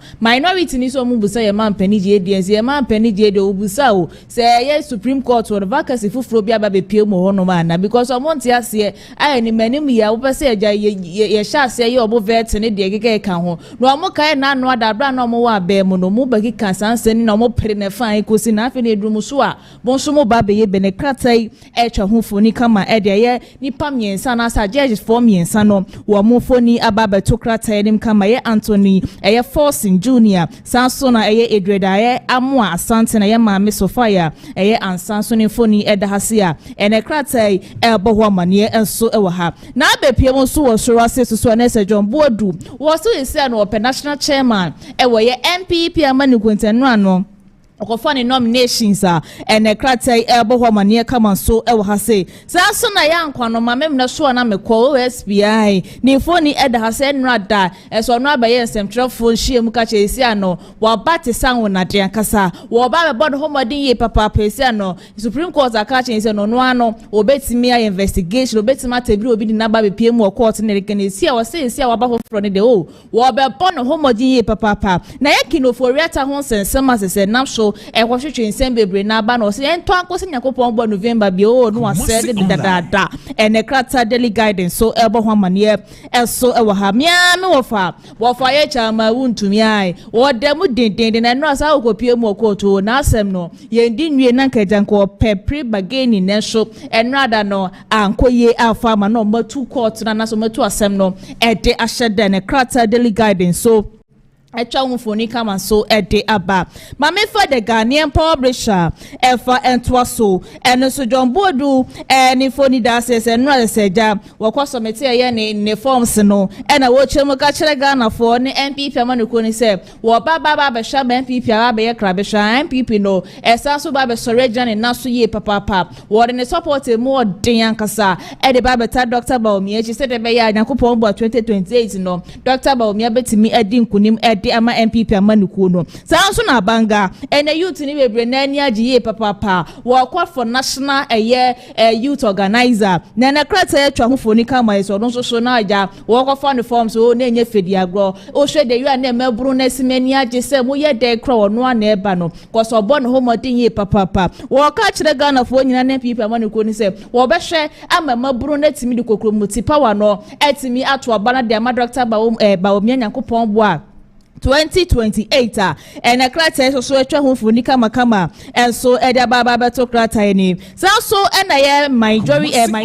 majority leader Bahama Yariga and afeso so minority leader afenyo mark na mufoni eda krata enim kama na da na enye fedi agro o vetting room horo abre se Yariga kopie mo ho no mape and yebusa no se afenyo mark na onini relationship e wo mo se no so afenyo ye ka wo bi o ye ni papa dia ye ka dia afenyo ye number 1 so wa bo afenyo ma kan apaso ye papa ya nye fedi agrenra na vetting room na se ho no ma de ye papa penekrata the Ghanaian publisher etwa hofoni kama so eda ba beto krata enim mame for the informer efa ento so eno so be people krata enim a na se OSP ankwa no mame mda so na mekọ kisi jabeni foni da se no sese ano wo batisari na diai wo baba be ye dwuma din ye papa ede asoma ye oban Ghana nti no mo amonim se jasi ka bia fa mo shase no mo shase wo baba be dimu nyina kwa kodram wo quarter ene krata eka wasem so wa ha na ye kagri bishop wi ena ye ka se ye fa na ye Reverend Matthew Jenfi ena wo kire me ka se galamse esi ade eno ne adwuma ba kwa se ekoso ye papa ye wo kroma se ena wo kire be bunu bi no busan se adwuma be no yo so me de galamse na mi 20 esi galamse no ababi bia asa ye komo wo man Ghana mu ase nam se wo man Ghana mu ase na adwuma ni ya senti no wo bi asole ya pe ofa ne bag apo se me ko galamse site me ko akotu galamse e wo hodo ena kratai e bo ho amane so wakrata edim kama sanso ne se IMF for saja no wo mutu na se omutu Ghana for papa ye efa gold board ho sika na se 1.7 billion US dollars se ayira no wo mutu wo fo se sa gold board man hwe ye mre bedura se ka mo be bro no wo krom ase no enye fedi agre ne krata etwa hofoni kama so ede abente na no pay ensema the informer ede buy na sema pense mu nyina kama so ede ama wono mame for the metro lens so efa etwa so na be piem so the metro lens so a na se ensema afenyo marking and afa so minority leader se ensema se ana se abosoba se wo bono no ne krata asanso etwa hofoni kaba so eda ba krata ebo ho abade so krata edim kaba sanso na be piem so wa ya asiase so a na se zenato eno okopiem of vetting room na no don press wo na wo say no another pressing e send baby e de wakwa she ye hwe o man ga na mu wa say ya e say ye nwura na na say fin do kro ye papa e no be na nsuo yira fa ye e no beti say galam say ni nyina na nsuo ni nyina I say eni aye potode e na obetimi aye de afa home we na wo kire mu ka kire Ghana fo nyina says na to wo say wo ba be bo adwumade wo hu ni nyina no no no de wo ba no ba be hwa magalam say no wo ba be fight ye papa nti ye de aye no do prenka na ko man pado no enfa to ni ye papa na wo ba be hwe ama bibia ko ye pepepe e de amonene the metro lens so etwa ho fo ni kama so e de aba mama for Republic President so efa ento so eno so ko pie mo takwa na ese ye mabu na wo honom no ene so mate omu agu monten so omu kirem ka se good fielder ye ma pani je de ne panifo bi a wan dis amani ko npe se wo mo ji from send ko ma ye Ghana ni no wo mo besre ma pani je de ma daroma wo mo se gwo mo so mo so ni ko tojwemai wo mo sre na da mo san so reni no fa mo because ye djuma pa ye good board good field for no takwa ne patemo de ni kro nyame ni fekeke enti so mo ka so mo je de mo sempa de na so mo reni ni mo de a enya do mo timemfo no wo mo beti ase de bra de ne kratai so kan wasam so wasa so ene no de si wo versi room honom no ena ya judge voice e man pani JDM ebo obudin senka mo kwa ese afenyo mark ni minority se David da eni mani mu ya anka ni sa wo kro ma se yo na eno kra no se go pie mo ye Supreme Court mo nim de nti person mo san so de judges fo ni bi sa akọ kan wo honom no ene kratai ebo ho man ye enso wo ha se na eye zina to ni fo ni eda kratai nim de nyina nim se oye second vice eye president edema Pam Africa Parliament na we ye se ya bo ni din se wo no ene be hwe ye environmental and science and technology no ene omu chem ka san sha wo betimi a resign ye papa and a krata the Republic President so eba manie e wo krata enim mama for the national voice and for entwaso and so guy World Bank for ne seja o ma wo so man Ghana ya kwan nyina na tete apansɛmti no wo mo ta tabisi ka tetiri die e da ma man Ghana se yenje ne fa nkoye ya kwan nyina ne krata eba manie enso ha banga wo kɔ for ye national youth organizer no krata eba manie se nyakopon bo 2020 the real youth ni be ebeti o mo wasi monten akosa na kwato oba ne boom edama Dr. Baumia ne beji Dr. Baumia ni MPP amanukro nkra ensem national voice in sama omo ede baye eye na bi nso ni phone eda ha se na wono so kire mu ka se se no wono so for ye first vice chairman edema MPP amanukro no wanya akwa forms na wie na ne nsem de wo ka bi ye papa ene krata the national voice so ediaba mama for daily graphic in fa ento so ensem azenato daily graphic me de sorry krata nyina na ya wai me de sore so na daily graphic no we pie mo krata ri ba de se azenato ni phone da krata ni kama na ne nyina ya nrice abra okopie mo vetting room ai so mubusa ne nsem na ochirim ka se wo baba be konkoten amagaram se a etiete se wo my Ghana mu osasa yensu so yensase ne nyina no watimi ahwa ma ne nyina no eto etimi etwa ma yesi yensu no baba te kroje ediamai na we da kopie mo social media amafo bebre na ekasa opani kro da wa no kro no wentimi amwa anase wentimi amagaram se no wentimi afaita mai na wo ze nato ene krata daily graphic eda baba to krata enim kama tima menyina we so na me fan sorry krata nyina so na ya sewa efa dia kan nyina fa meto osma yeti fo adane da nyina no wa maje brete kuma so light TV tik TV and afin so friends of kind team yakopon bo Monday yesan so ebedi hwemu e wo fidwema ye koboja ye message so eja wo be hwa ho ye papa na ya sewa okay ATP medo was sense sama hodro aba wan krata nim no wa pense ni nyina mu ede amaye ne no diverting committee ne yade achesema ha ma yarga and afenyoma case na enyasem ketwa kra ye nyina ye nim sama ma yarga na oye Ghana for nyina ya majority leader ene ya man His Excellency John Dramani Mahama wamana ba ye minister Ministry of Local Government Chieftaincy and Religious Affairs adibreno NSC an ye de ahye ne nsa na said no ye majority leader woni afenyoma case chire mu power parliament house enyasem ketwa eno ado kopie mu honom na ye sere keke ye bisa ne se onto onka the national pledge in fact what the faha no no de was oh obi a meje se maybe a menyi eduru pa ne ade and obi a masazo kra abeye MP so many years then e say me to me enka the national pledge and ebusua wo ka national pledge wieye no wie na national cathedral won sensama ababeye nsempri de bia da no Ghana for your bo MP amanyo kwani so say wo makwa akoto amona wo honom no afenya Mike is beside the question at the fathers national cathedral won say no so national cathedral no de obeka Ghana efo nyina ati ase say a very good initiative here papa na mom no location no and na ya po baby na judge for that one ade and wo mu kodwiri ya just wo mu besi ni nyina e wo honom sa so and na the bread ya hye ne nsa efa no nyame so mu ni nkremo so ne ade no wode na no disam nyina no atu dwaje sensam ne de abusua enya asam keto akra yentie ne nyina no enfemra sesia. I want to say that I enjoyed my time working with you as the minority leader, and I just want to encourage you that so many things will be thrown at you, but from what I've come to know of you, I know that you are very resilient. You never give up.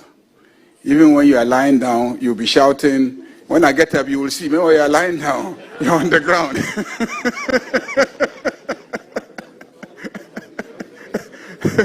So that has been it. But, you know, in addition, working with you in the last 1.5 years, you know, I've come to know you as a person of integrity and honesty. And I want to thank you for the forthrightness with which you have dealt with me as the majority leader. Anyway, I want to ask you, for those who don't know you and I, if somebody asks you to describe Afenyo Markin as your opposite number, Ayaga, what would you say? I'm done. I would say he's a troublesome boy.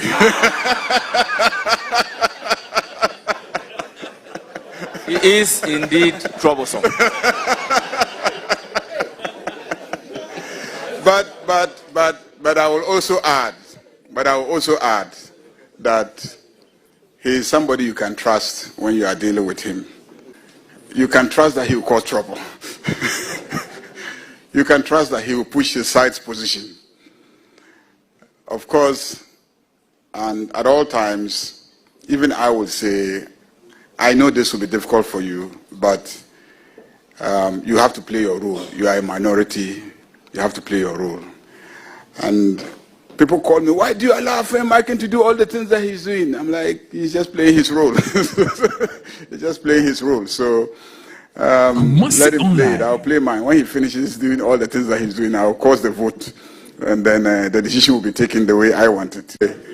But I honestly enjoy your friendship. I enjoyed your friendship, and I do appreciate that. And the entire minority caucus, who will make all the noise, but in the end will support, sometimes even support more than my own, side, to ensure that bills are passed, approvals are given, and etc. Personally, I think it's a good idea. The only issue I had, and I said personally, not politically, I had issues with the location. I thought that the location would rather just increase the traffic congestion in that neighborhood. And I also felt that it wasn't the best idea that, given the availability of a lot of land by the ocean, that we hadn't elected to use those lands that were free, and then we pull down bungalows. The second issue is also that I believe that we should have mobilized a lot of private and philanthropical support for the construction. And that also, I think, was a shortfalling of the entire project. But if I am approved by this House and I become the minister responsible for chieftaincy affairs, I will engage the leadership of the Christian community in this country. And I want to assure you that if they remain committed to the construction of the National Cathedral, I will engage the President, and if it is the wish of the President, I will wholeheartedly support and mobilize for the project to be continued and, God willing, completed.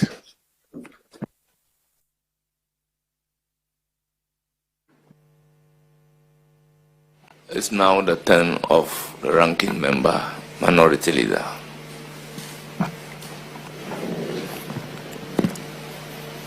Leader, you're quite familiar with the pledge, the national pledge. I'm supposed to be familiar with the pledge.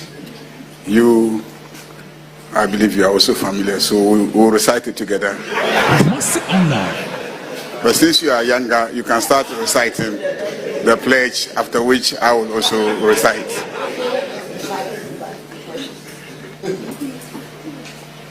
You are on oath. So you would want us to give us, you want to give us the benefit of the pledge? I think that I am one of those who believe that the values captured in our national pledge and our national anthem should be the defining value of every Ghanaian. And so we should not forget it.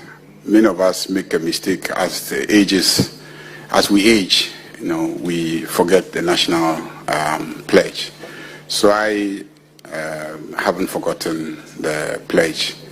And so if you want me to recite the pledge, I will. And I urge Ghanaians to try and also revisit the pledge if they have forgotten. And for the younger generation to not just recite it, but pay attention to what it says that we are supposed to do as citizens and live by those principles. So I promise on my honor to be faithful and loyal to Ghana, my motherland. I pledge myself to the service of Ghana with all my heart and with all my strength. I promise to hold in high esteem our heritage won for us through the blood and toil of our fathers. And I pledge myself in all things to uphold and defend the good name of Ghana. So help me God.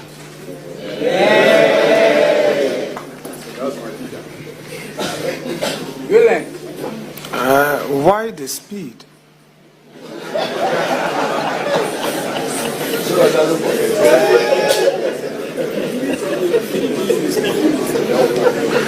Yeah, you're a very good lawyer. If you want me to move slow, you should have said recite it slowly. If you wanted me to recite at medium speed, you should have said recite at medium speed. If you wanted me to recite at high speed, but you left the option open. And we committed this to memory as children, and so since childhood, this is how I recite it. Now, respected colleague, Ebusia mahama yarega and I yet here is seminar batches and the national pledge waka for your markets so what can intend to do so and a national cathedral once and some near Dejano was so only problem be our honor Yamaya don't cry no to me nya Quenya Neja obey minister Yabaku obey ya boy papa say or best solicit for funds now we making sure said diamond penia come so say or so completely national cathedral now waboa now we completely a national cathedral na be am national cathedral we dey na do na nkogu fu anu no se ne nyankopon obeso ye na do ye o e de busia ekwawie chi Ghana for yesika omudi ekotu amana eja wo honom no sabre amena mo ka say e ya dia me guest for today we baba come inside ya baba twetwe nkomo ede afa ensama hudro ekoso the new patriotic party mu ede face no my Ghana mu Albert Boakye okasa de ma the new patriotic party Albert oyema bibia boko de obade adom ne omo bro ni ahwe nti bibia boko asetremu ne nkuyi Ghana fu nyina ya we say asetremu nkuyi oto abama a political party a edi atro na da ena eba be pretumi a esa na eba nti abato a Ghana forodo na akoto no 2024 no esunsunso anso na yenya no yenya ne last year igusu nya no this year and I think say next year so no one ebe sanso nya no because obo she bebre na NDC for opposition omo kan ye yomo buy not just one eno metimi I implement it because for a women's bank because ombo bi bank ama Ghana especially mano enya bosia insi hu ye ketu e bia omde be di djuma kakra omba be di akunye ko 2 years no muntimi mi omba be ka za mo ba online new teachers for mo fi so mbe posti wo mo e ba ye hwebuada de bin sida kra wo Ghana anoma etoda ayana mi di education ministry ni wo ya ne say time na teacher training and nursing training teacher training titru na amafo mpeneko nti de nema bi shemu say ye mfanchi se de bi amafo ko bedo no mako teacher training eye allowance ene eduane ede mu anopa wie nwumre ni 3 hot meal no yini anoba ma ba betwem say the whole day nyombe mu 1 hot meal na oyema se nyame boa ne ka wo teacher training na akwa hwe eduane ede ma wo ma nti nyanwa nwase ne teacher for so mo no so mo to abade ma ye man panyini next for so mo no because post cinema so 24-hour economy 133 shift na wa hefa and they say mazunti atrone na da Ghana for do na ba mabu say say ne say ne be ye kra de anke ma NPP etna kunya so because mu de na nya kra ni teachers for juma allowance next for juma allowance there be mu de dimiensa no mu nim say ye den ya inflation was through but what ton ade ayeto but the inflation na ba beto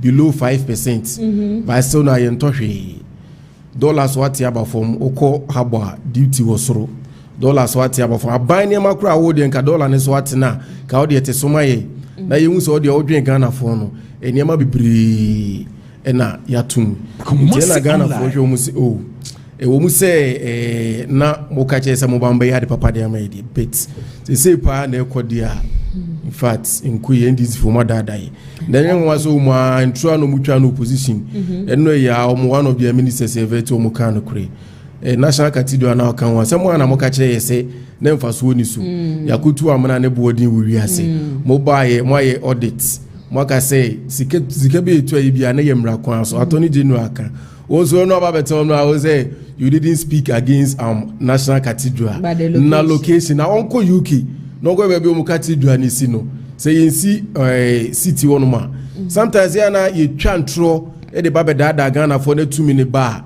ade na we ye no position no afi na baba burial ave he wasn't against it but location no we nyina intro na da ne bia no nti eja Ghana for the guso hwe de ya no be 2028 is just around the corner. Okay. You don't money on okay, now and vetting of nominees now Oshe wedi kaya kama ama yarga crowd yenda da Senator Rollins ono so ne die ne Senator Rollins ne die ono de ne ko say oh debi ya debi wonu ma yesi abofra obonwa na o ma chichidi na wo brempon wo yempon wodi wani mukura ne ntimi anko entia how much more say wa we udi kuru de kwa ba na we so obekwo entia galamsi yesi ya boy NDC for mpani fo be mu ye galamsi ya bo Joseph Yamindi okom atwomampo nua NDC mpani fo mu ye galamsi oko awowi western of region awowi constituency current MP sitting MP holds here ayefuna ka agency wo ye galamsi mu mutwa ne so mogu ne so nsa so ye galamsi ntimi nya hwehwemu na wo wa no o man panyin na ngaza ba beto ba be ka che se galamse ne ko ayedin e de benta ne ko ade wo se onu onim se ne nkrofo ne itu galamse no man panyin be ka o kan wo se ne ko ayedin na the first statement ko ka che ye se galamsey no ye time one to galamsey na man for smuggle gold no ekokoton na say na oba be gold board na say be galamsey na say mfaso no e ba Ghana fo botuma eye chen say ye be ma wo aba bi say wono mu tu eye illegal mine wono mu to da bi mpa choti mo kan no kra ba ko fa me tell say there is no way there is no tie be ba choti there is no way say Anglo Gold and I say Newmont and I say big companies no e dey gold e be break gold was won to da e no to free fa na you say wonim say almost say o mama license o ko galamsey site o mama license o to gold no o ko to free galamsey yes no no dey ko gold board enti me ma ye na da o no to gold free fa mama ma ye me da ye ho galam e sa no obi e kan na da bi o say wo ko galam me ba cho wuti o ma tama no mu issue license no so wo ko galamsey site bias na wona o mo license na no mu gibi 2 billion 4 billion no now license o do mo so mu to gold free fa because mama emphasize say Anglo Gold Newmont any say big company or no for the gold no gold board because o tua tax akese de magana no enti o ma no mo license a wo ko ebia wakwa wo win wako ba bi sa Acheampong yi sa ono ba ya no wo so na wo to gold efru mum ko galamsey sa gold free fa na eba mama ma ye na ada ye ho se Ghana fo na ho ye ma panyini kan se ho mpo ene ye benya gold na eso of us wo che se amanfo be smuggle gold na se awo ba betu no modi ako enti no de me de Ghana ni bia nim se gold na gold board for nya no more than 80% galamsey for no munye free that is yes sana Ghana ni bia sana Ghana ni bia ti e say wo pretended the other one e no de me no nya me no de wo pretended dia no munya gold ni free fa e wo no to gold ni di free enti razinato yese asembi wo no ma e fata abofra no e na asembi wo so fata opanyina no wo mu kura cha se kura na appointment green be se be ma obi di se nyame aye wadom ne se yama appointment na ibi se was men ka je se wo be kokodi bia akwete gala na wuntimi mampanyini nye na adwen mampanya be de che NDC mpanifo because wo no munyo musika nyina afiri mi se go to adanse asokwa sa dance side one agenda 111 enimu na yetu galamsey etu munya we not far away 100 meters kwa inu oko obuase a police barrier ni oko be 50 meters yetu galamsey kokko no ngene kokko hwe enti wo na wo ya poni tumi kakra bi da na ba be challenge o mampanyini say aden a me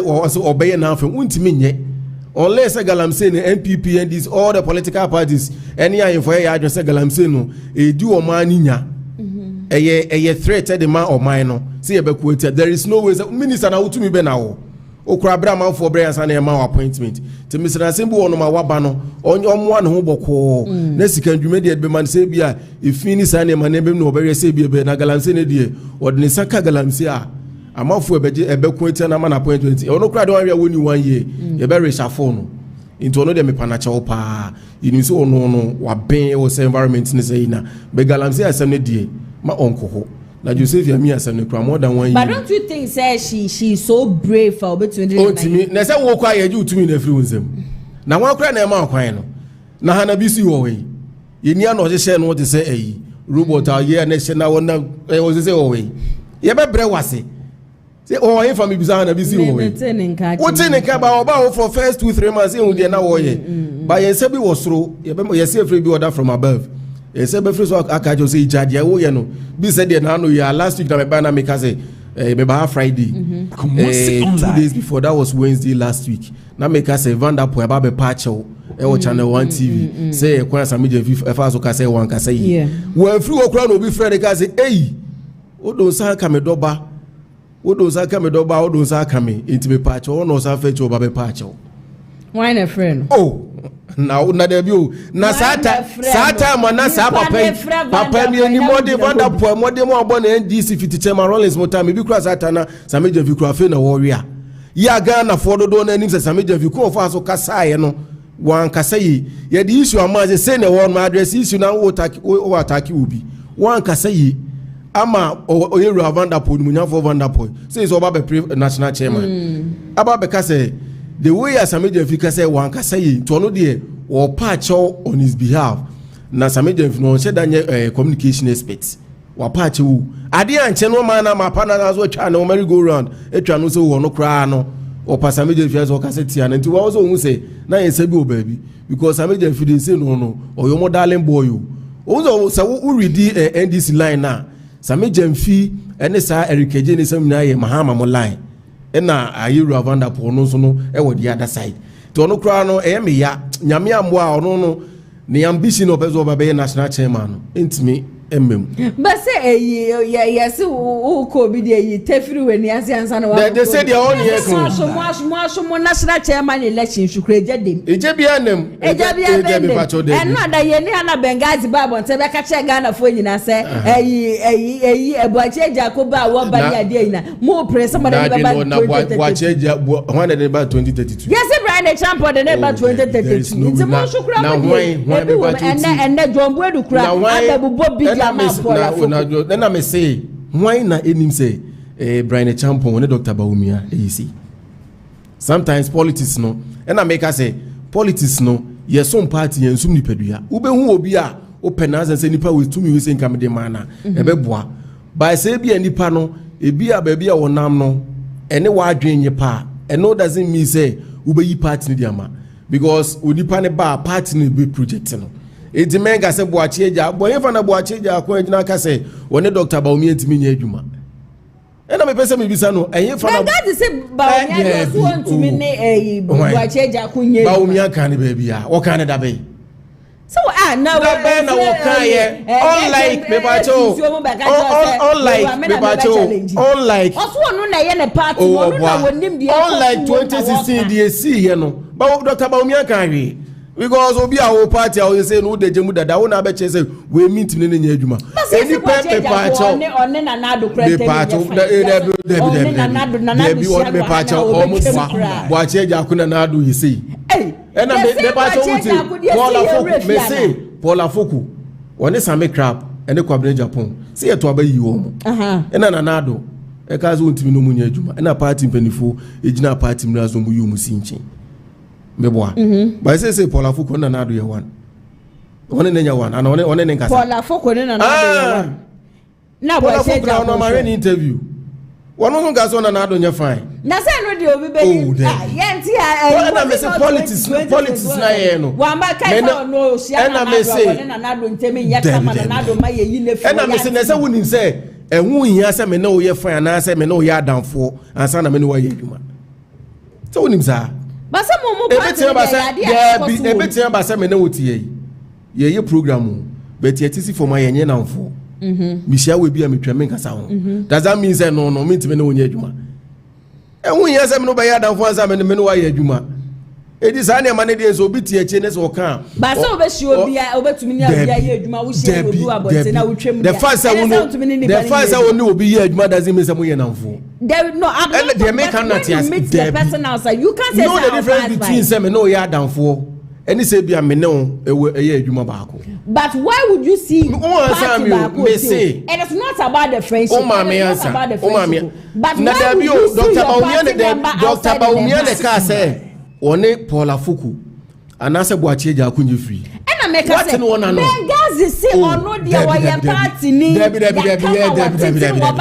Bengazi wa ye wan o di position be onye mo onka mo NPP na communicators na me say o di position be onka mo o ye communicator o di Debi o di position be NPP communication officer oh Debi politics say no e to da on o wi ni chairmanship position o wi ni wi a o be background so eti asem na wo kan nenu hu so obi nso wo for modi ato ni trim eti wo the same person na wo ka say wo de wo bempanifo mu si entimi ni wo nya adwuma na de wo so wo timi ni nya adwuma no ye to obama na e kwa be na be fa so an be ka so be campaign okay di ni na odi yanim no wono ne ma bonte be ka say mitimi ni wo nya adwuma ba wo na wo no wo di akire na wo say enipa asumasi say the same thing na ye rumor ye ba be regional election ne na ma afiyechi no ma beje enye ntese sa yenye party political parties a iti misre wo mu Dr. Baumia ono ose nkambu mutumi ni nyina ye hwehwe wo oni ne list wo hono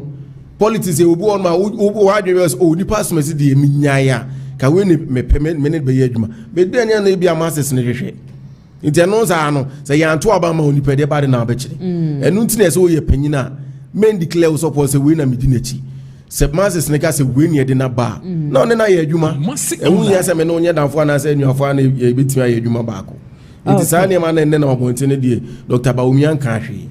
Okay, yɛnwerɛ mu 24-hour economy sisi a wɔde adane market sie demolition ne adeɛ nyinaa ɛyɛ adeɛ a ɛkɔ so 24-hour economy the wiase deɛ yɛbaeɛ no mmerɛ na yɛhyehyɛeɛ no because we have 24 hours in a day nti first time I tell say yɛ man panyini saa time na yɛ opposition leader ɔka sɛ ɔbaa the policy yɛ mu odu paa ɔde bɛma Ghana for is a 24-hour economy ɛyi no first time tell me say na me say 24-hour economy policy ɛkwan bɛzo na ɔbɛfa so a ɔbɛyɛ because fiti 90 kwadwo ho a Ghana no nyina no abadwuma bia no ma yɛ 24 hours even hospitals na kura no mo yɛ ikura na to da kura bɛbo abɛkɔ na nurses for ni bia deda ɛni ade but unya abotre ɛka sɛ yɛ wadwuma bi wɔ no ma 133 shifts ɔkan ɔno anga sɛ ka sɛ won kyerɛkyerɛ mu no edu ba bi ma ne bufu kura ka sɛ wa wɔ sɛ won te ase no ni party na chi agyan ɛni nyɛ ɔmo communication officer same Jamfi bet ɛkɔtena wonua TV saa ta na yɛ titi ne wɔ hɔ eka kyerɛ sɛ modwuma mu yi we back to 8 hours na we aba 8 hours kyerɛkyerɛ mu afɔ mo the clock bi kura ba be see wɔ no kyerɛkyerɛ mu sɛ say na time no etie ɛne ne so wɔ ma no afɛ na obi so mu sɛ ɔmo kyerɛkyerɛ mu ko mfa so the police ni bɛba na ɔmo ntimi nkyi even when you go to America even China krampo na ɛhɔ na nneɛma kɛse nya yɛdi free bound ɔmo run side no because the way 24 hour na say meaning no it depends on the market driven se me here dia and now betimi I am ama 24-hour service the same be a studio anu ayi e bia ye wo obi di advert abra na so obi di program abra mu say bia e bia mama this amount monye advert mama a meje di say e bia manager any adwumafo amoan be man is say na ye pon 5 o'clock a ye sending kofa ko bia 12 o'clock na say one because it dey obi happy sure it's Ghana for do na hu say Ghana one of our biggest a year if ye encounter unemployment rate ya mebunu do na enye adwuma nye te do na gitum say ne say bia ye wadwu abayadwuma bi wo honom ne say bia 3 shifter ene adonti na ye nto aba no ema NDC na omonfa police ne ma say de be nyina be nya adwuma yi ti Ghana for mebunu adodo na eto aba de NDC afi de moba first 6 months ye hu de eko 1 year twem na motor secretariat mo say 24-hour economy no enye enema ye bete ena ejamutwa sika fia bi de ko no ewura gushetano na anu aba be ka che say market no musi ne kura ne secretariat no oni mo hwe afedi enkonkoda enso da ya 24 economy policy na genim senke it's all about industrialization say bia factories ne ade no na ya employ youth ne more enti bia say enchansen anase no do na ye ya waba we 8 hours ya hu say bia company we say hia no do say fam wo mo next yi na we mu so aba fedie ye koda kwasore enkotia ne say ya sesa e de akwakose kwakosi dwedi na dwedi de say aba bia ba wo si dwa dwedi de say kwan yi any school si aba bia ba wo si dwa afedie say 24-hour economy akwakwe 24-hour economy market enti afendisi fododo na akra na yo mu na de ba ko ne say ewiase he who fits you control you o man panyin se ne policy na agenda ne no so wo hwehwe enti wo so ndi edwa na obisi Ghana for hwe na edwa na wusi nso a edwa na wusi no there is no way so with me around market 24 hours even one of the biggest market in West Africa ye KGT Dubai ebo sector all the security in na pam the former nyina semonko uko US big markets na won nyina no omo run 24 hours abrabo so run 24 hours eh occasion say be a Christmas and no the demand driven no e wosoro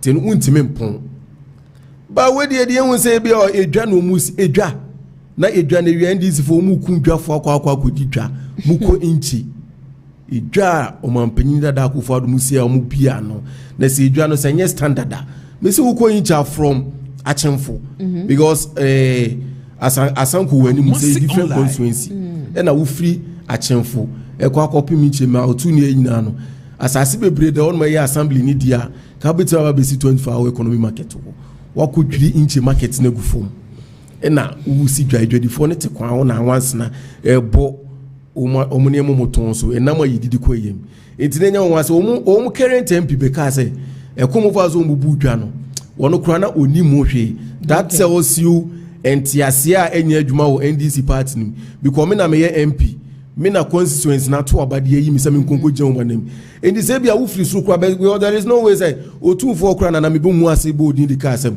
otumfo azanteman ne dia no there is no way say oba mekuma na say squad abade dwuma o mo askwa hina mane na sa mekuma na mane na mo fa echi aba bedwiri dwagu MC no kura woni mu hwe MP ni mu hwe enti eneme bo man na wote ase a ya na enyongona NDC fo na meka che o mu say wuji NDC fo dia wa wo mo ye na me bo na menti ase o 24-hour economy afedi edu market na wo si nso no obi edwa ton de na wo promote ejeze wo si dwa na na wo kokegeti a meti aga je o say local goods no is less than 5%.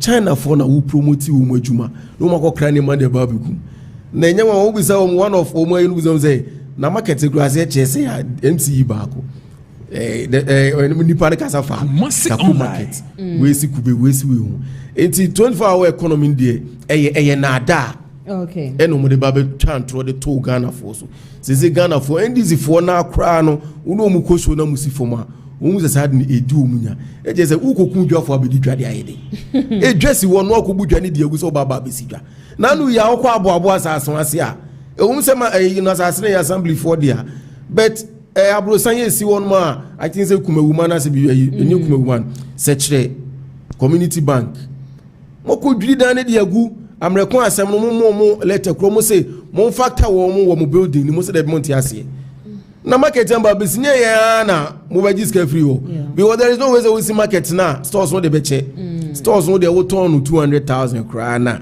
employment be na wa create what's store what told ya mame this am sanzo pebusia e go fa ne man de babekun e dey dey one focus say on e bia maybe industry ye ne faji wudin ye start one district one factory ni nyina netimi ye adwuma wo de waba no ye ne faji wudin then at least one district bia netimi employ you te bia 500 600 na wo be si gas and so abeton de mame employment be na wa create the 24-hour economy marketing there na da e fa so bia no no me so okay yemfa we ntwa to Afenyo market defamation suit could shatter his credibility if he lose. This is coming from Kwesi Pratt. Akabe 4 minutes in Kwesi Pratt kaza asem na dentina isi court.